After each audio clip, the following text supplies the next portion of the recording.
Photography and Fetish.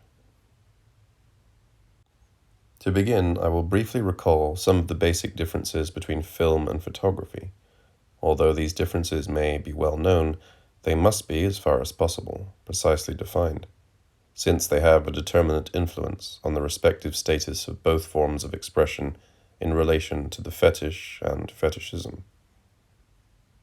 First difference: the spatio-temporal size of the lexis, according to that term's definition, as proposed by the Danish semiotician Louis Hjelmslev. The lexis is the socialized unit of reading, of reception. In sculpture, the statue. In music, the piece. Obviously, the photographic lexis, a silent rectangle of paper, is much smaller than the cinematic lexis. Even when the film is only 2 minutes long, these 2 minutes are enlarged, so to speak, by sounds, movements, and so forth, to say nothing of the average surface of the screen and of the very fact of projection. In addition, the photographic lexis has no fixed duration, temporal size. It depends rather on the spectator, who is the master of the look, whereas the timing of the cinematic lexis is determined in advance by the filmmaker. Thus, on the one side, a free rewriting time, on the other, an imposed reading time, as Peter Wollen has pointed out. Thanks to these two features, smallness, possibility of a lingering look, photography is better fit, or more likely, to work as a fetish. Another important difference pertains to the social use, or more exactly, as film and photography both have many uses, to their principal legitimated use. Film is considered as collective entertainment, or as art, according to the work and to the social group. This is probably due to the fact that its production is less accessible to ordinary people than that of photography. Equally, it is in most cases fictional, and our culture still has a strong tendency to confound art with fiction. Photography enjoys a higher degree of social recognition in another domain, that of the presumed real of life, mostly private and family life, birthplace of the Freudian fetish. This recognition is ambiguous. Up to a point, it does correspond to a real distribution of social practices. People do take photographs of their children, and when they want their feature film, they do go to the movies or watch TV. But on the other side, it happens that photographs are considered by society as works of art, presented in exhibitions or in albums, accompanied by learned commentary. And the family is frequently celebrated or self-celebrated in private, with Super 8 films or other non-professional productions, which are still cinema. Nevertheless, the kinship between film and collectivity, photography and privacy, remains alive and strong as a social myth, half true like all myths.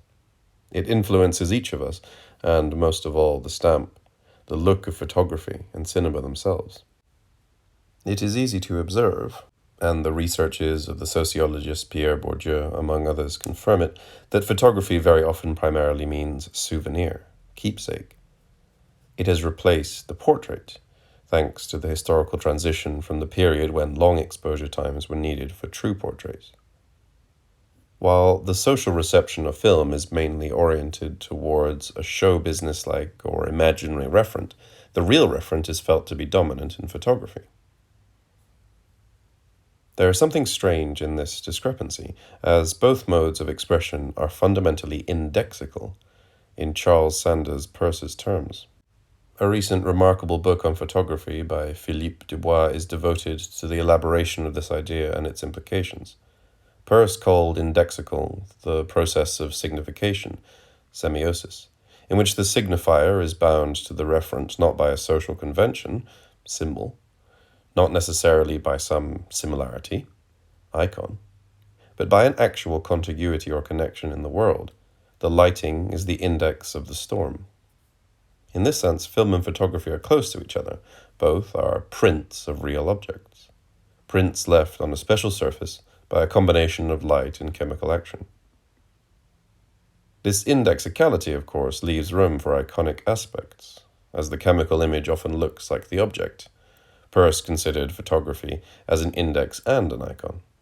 It leaves much room for symbolic aspects as well, such as the more or less codified patterns of treatment of the image, framing, lighting, and so forth, and of choice or organization of its contents. What is indexical is the mode of production itself, the principle of the taking. And at this point, after all, a film is only a series of photographs, but it is more precisely a series with supplementary components as well, so that the unfolding as such tends to become more important than the link of each image with its referent. This property is very often exploited by the narrative, the initially indexical power of the cinema turning frequently into a realist guarantee for the unreal. Photography, on the other hand, remains closer to the pure index, stubbornly pointing to the print of what was, but no longer is. A third kind of difference concerns the physical nature of the respective signifiers. Lacan used to say that the only materialism he knew was the materialism of the signifier. Whether the only one or not, in all signifying practices, the material definition is essential to their social and psychoanalytic inscription. In this respect, speaking in terms of set theory, film includes photography. Cinema results from an addition of perceptive features to those of photography. In the visual sphere, the important addition is, of course, movement and the plurality of images, of shots. The latter is distinct from the former. Even if each image is still, switching from one to the next creates a second movement, an ideal one, made out of successive and different immobilities. Movement and plurality both imply time, as opposed to the timelessness of photography, which is comparable to the timelessness of the unconscious and of memory. In the auditory sphere, totally absent in photography, cinema adds phonic sound, spoken words, non-phonic sound effects, noises, and so forth, and musical sound. One of the properties of sounds is their expansion, their development in time. In space, they only irradiate, whereas images construct themselves in space. Thus, film disposes of 5 more orders of perception, 2 visual and 3 auditory, than does photography, all of the 5 challenging the powers of silence and immobility which belong to and define all photography, immersing film in a stream of temporality where nothing can be kept, nothing stopped. The emergence of a fetish is thus made more difficult. Cinema is the product of 2 distinct technological inventions, photography and the mastering of stroboscopy, of the phi effect. Each of these can be exploited separately. Photography makes no use of stroboscopy, and animated films are based on stroboscopy without photography. The importance of immobility and silence to photographic authority, the non-filmic nature of this authority, leads me to some remarks on the relationship of photography with death. Immobility and silence are not only 2 objective aspects of death, they are also its main symbols. They figure it.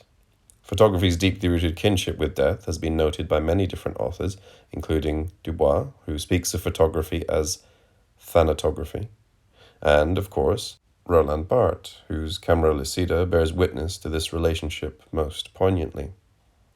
It is not only the book itself, but also its position of enunciation, which illustrates this kinship, since the work was written just after, and because of, the death of the mother, and just before the death of the writer.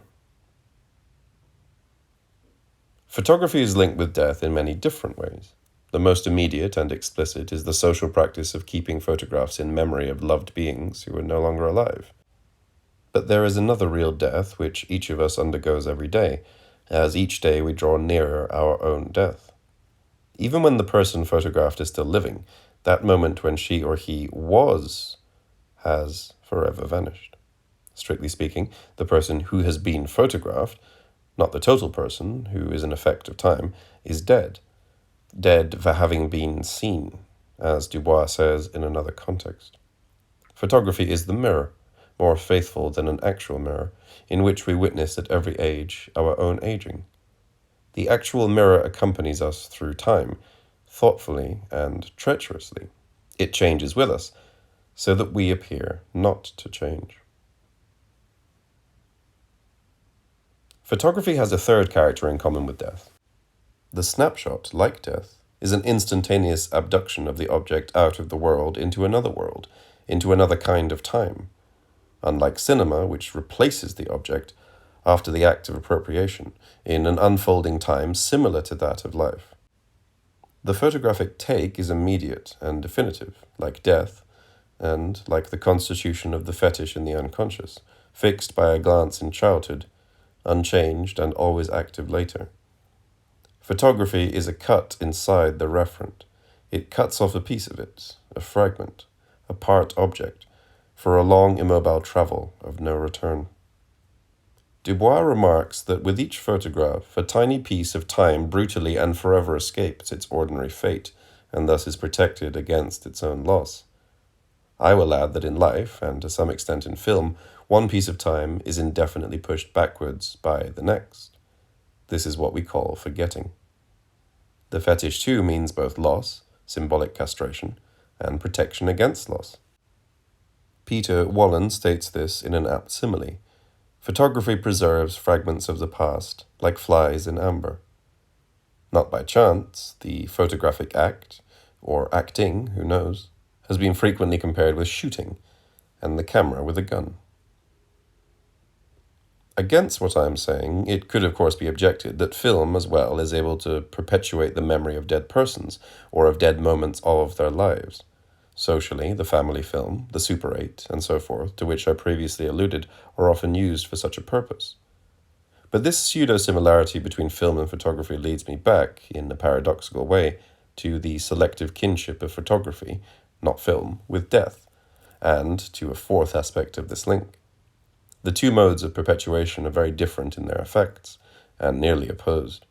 Film gives back to the dead a semblance of life, a fragile semblance, but one immediately strengthened by the wishful thinking of the viewer. Photography, on the contrary, by virtue of the objective suggestions of its signifier, stillness again, maintains the memory of the dead as being dead. Tenderness toward loved beings who have left us forever is a deeply ambiguous, split feeling, which Freud has remarkably analyzed in his famous study on mourning and melancholia. The work of mourning is at the same time an attempt, not successful in all cases, see the suicides, the breakdowns, to survive. The object libido, attached to the loved person, wishes to accompany her or him in death, and sometimes does. Yet the narcissistic conservation instinct, ego libido, claims the right to live. The compromise, which normally concludes this inner struggle, consists in transforming the very nature of the feeling for the object, in learning progressively to love this object as dead, instead of continuing to desire a living presence and ignoring the verdict of reality, hence prolonging the intensity of suffering. Sociologists and anthropologists arrive by other means at similar conceptions. The funeral rites which exist in all societies have a double, dialectically articulated signification, a remembering of the dead, but a remembering as well that they are dead, and that life continues for others. Photography, much better than film, fits into this complex psychosocial operation, since it suppresses from its own appearance the primary marks of livingness, and nevertheless conserves the convincing print of the object, a past presence. All this does not concern only the photographs of loved ones. There are obviously many other kinds of photographs, landscapes, artistic compositions, and so forth. But the kind on which I have insisted seems to me to be exemplary of the whole domain. In all photographs, we have the same act of cutting off a piece of space and time, of keeping it unchanged while the world around continues to change, of making a compromise between conservation and death. The frequent use of photography for private commemorations thus results in part, there are economic and social factors too, from the intrinsic characteristics of photography itself. In contrast, film is less a succession of photographs than, to a large extent, a destruction of the photograph, or more exactly, of the photograph's power and action. At this point, the problem of the space off-frame in film and in photography has to be raised, The fetish is related to death through the terms of castration and fear, to the off-frame in terms of the look, glance, or gaze. In his well-known article on fetishism, Freud considers that the child, when discovering for the first time the mother's body, is terrified by the very possibility that human beings can be deprived of the penis, a possibility which implies, imaginarily, a permanent danger of castration. The child tries to maintain its prior conviction that all human beings have the penis, but in opposition to this, what has been seen continues to work strongly and to generate anxiety. The compromise, more or less spectacular according to the person, consists in making the seen retrospectively unseen by a disavowal of the perception, and in stopping the look, once and for all, on an object, the fetish, generally a piece of clothing or underclothing, which was, with respect to the moment of the primal glance, near, just prior to, the place of the terrifying absence. From our perspective, what does this mean, if not that this place is positioned off-frame, that the look is framed close by the absence? Furthermore, we can state that the fetish is taken up in two chains of meaning. Metonymically, it alludes to the contiguous place of the lack, as I have just stated, and metaphorically, according to Freud's conception, it is an equivalent of the penis, as the primordial displacement of the look aimed at replacing an absence by a presence, an object, a small object, a part object. It is remarkable that the fetish, even in the common meaning of the word, the fetish in everyday life, a redisplaced derivative of the fetish proper, the object which brings luck, the mascot, the amulet, a fountain pen, cigarette, lipstick, a teddy bear or pet. It is remarkable that the fetish always combines a double and contradictory function. On the side of metaphor, an inciting and encouraging one. It is a pocket phallus. And on the side of metonymy, an appropriaic one, that is, the averting of danger, thus involuntarily attesting a belief in it, the warding off of bad luck, or the ordinary, permanent anxiety which sleeps, or suddenly wakes up, inside each of us. In the clinical, nosographic, abnormal forms of fetishism, or in the social institution of the striptease, which pertains to a collective nosography and which is, at the same time, a progressive process of framing, deframing, pieces of clothing or various other objects are absolutely necessary for the restoration of sexual power. Without them, nothing can happen. Let us return to the problem of off-frame space. The difference which separates film and photography in this respect has been partially but acutely analyzed by Pascal Bonitzer. The filmic off-frame space is étoffé, let us say substantial, whereas the photographic off-frame space is subtle. In film, there is a plurality of successive frames, of camera movements, and character movements, so that a person or an object which is off-frame in a given moment may appear inside the frame the moment after, then disappear again, and so on, according to the principle, I purposely exaggerate, of the turnstile. The off-frame is taken into the evolutions and scansions of the temporal flow. It is off-frame, but not off-film. Furthermore, the very existence of a soundtrack allows a character who has deserted the visual scene to continue to mark her or his presence in the auditory scene. If I can risk this quasi-oxymoron, auditory and scene. If the filmic off-frame is substantial, it is because we generally know, or are able to guess more or less precisely, what is going on in it. The character who is off-frame in a photograph, however, will never come into the frame, will never be heard. Again, a death, another form of death. The spectator has no empirical knowledge of the contents of the off-frame, but at the same time cannot help imagining some off-frame, hallucinating it, dreaming the shape of this emptiness. It is a projective off-frame. That of the cinema is more introjective, an immaterial, subtle one, with no remaining print. Excluded, to use Dubois' term, excluded once and for all. Yet nevertheless present, striking, properly fascinating, or hypnotic, insisting on its status as excluded by the force of its absence inside the rectangle of paper, which reminds us of the feeling of lack in the Freudian theory of the fetish. For Barthes, the only part of a photograph which entails the feeling of an off-frame space is what he calls the punctum, the point of sudden and strong emotion, of small trauma. It can be a tiny detail. This punctum depends more on the reader than on the photograph itself, and the corresponding off-frame it calls up is also generally subjective. It is the metonymic expansion of the punctum.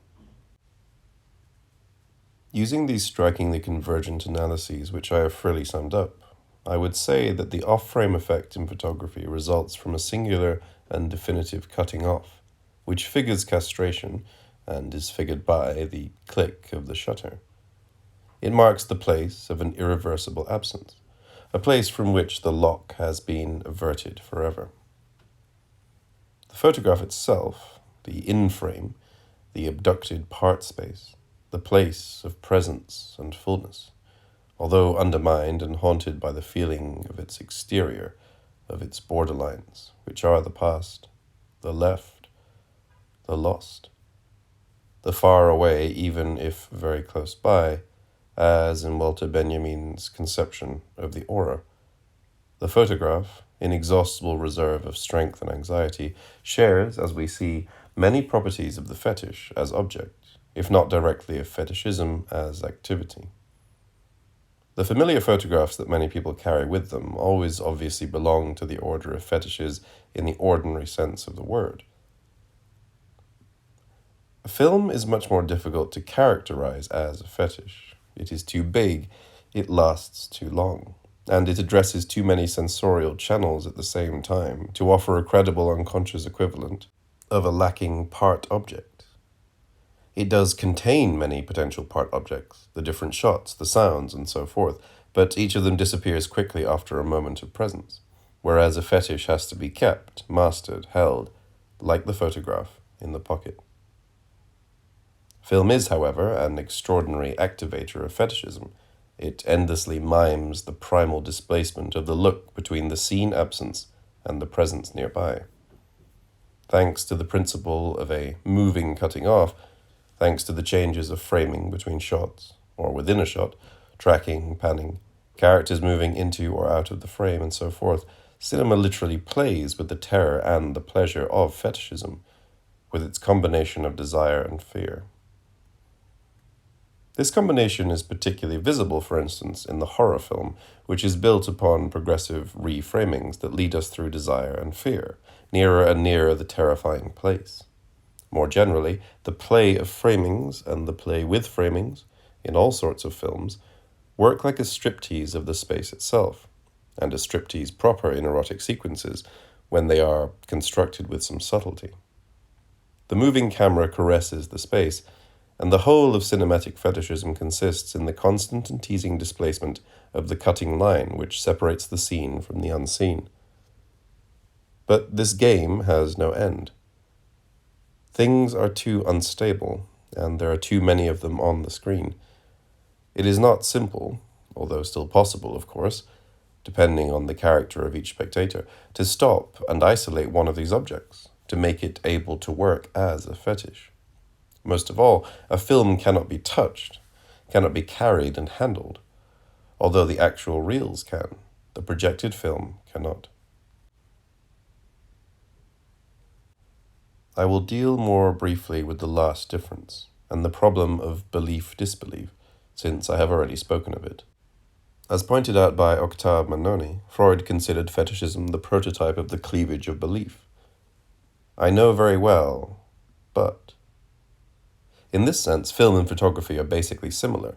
The spectator does not confound the signifier with the referent. She or he knows what a representation is, but nevertheless has a strange feeling of reality, a denial of the signifier.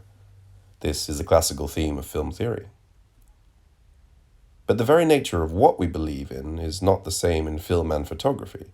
If I consider the two extreme points of the scale, there are, of course, intermediate cases, still shots in films, large and film-like photographs, for example. I would say that film is able to call up our belief for long and complex dispositions of actions and characters in narrative cinema, or of images and sounds in experimental cinema, to disseminate belief. Whereas photography is able to fix it, to concentrate it, to spend it all at the same time on a single object. Its poverty constitutes its force. I speak of a poverty of means, not of significance. The photographic effect is not produced from diversity, from itinerancy or inner migrations, from multiple juxtapositions or arrangements. It is the effect, rather, of a laser or lightning, a sudden and violent illumination on a limited and petrified surface. Again, the fetish and death. Where film lets us believe in more things, photography lets us believe more in one thing. In conclusion, I should like to add some remarks on the use of psychoanalysis in the study of film, photography, theatre, literature, and so on. First, there are presentations, like this one, which are less psychoanalytic than it might seem. The notion of fetish, and the word, were not invented by Freud. He took them from language, life, the history of cultures, anthropology. He proposed an interpretation of fetishism. This interpretation, in my opinion, is not fully satisfactory. It is obvious that it applies primarily to the early evolution of the young boy. Incidentally, psychoanalysts often state that the recorded clinical cases of fetishism are, for the most part, male.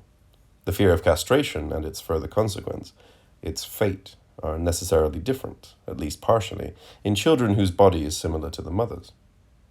The Lacanian notion of the phallus, a symbolic organ distinct from the penis, the real organ, represents a step forward in theory. Yet it is still the case that within the description of the human subject the psychoanalysis gives us, the male features are often dominant, mixed with, and as, general features. But apart from such distortions or silences, which are linked to a general history, other aspects of Freud's thinking, and various easily accessible observations which confirm it, remain fully valid. These include the analysis of the fetishistic nature of male desire, in both sexes the willing suspension of disbelief, to use the well-known Anglo-Saxon notion, a suspension which is determinant in all representative arts, in everyday life, mostly in order to solve problems by half-solutions, and in the handling of ordinary fetishes, the fetishistic pleasure of framing, deframing. It is possible to use a theory, to apply it. That which is so-called involves, in fact, two aspects more distinct than one might at first believe. The intrinsic degree of perfection of the theory itself, and its power of suggestion, of activation, of enlightenment in another field studied by other researchers. I feel that psychoanalysis has this power in the fields of the humanities and social sciences because it is an acute and profound discovery. It has helped me. The person coefficient of each researcher always enters into the account, despite the ritual declarations of the impersonality of science, to explore one of the many possible paths through the complex problem of the relationship between cinema and photography. I have, in other words, used the theory of fetishism as a fetish. Psychoanalysis, as Raymond Bellour has often underscored, is contemporary in our Western history with the technological arts, such as cinema, and with the reign of the patriarchal, nuclear, bourgeois family. Our period has invented neurosis, at least in its current form, and the remedy for it. It has often been so for all kinds of diseases. It is possible to consider psychoanalysis as the founding myth of our emotional modernity. In his famous study of the Oedipus myth, Lévi-Strauss has suggested that the Freudian interpretation of this myth, the central one in psychoanalysis, as everybody knows, could be nothing but the last variant of the myth itself. This was not an attempt to blame. Myths are always true, even if indirectly and by hidden ways, for the good reason that they are invented by the natives themselves, searching for a parable of their own fate. After this long digression, I turn back to my topic and purpose, only to state that they could be summed up in one sentence. Film is more capable of playing on fetishism, photography more capable of itself becoming a fetish.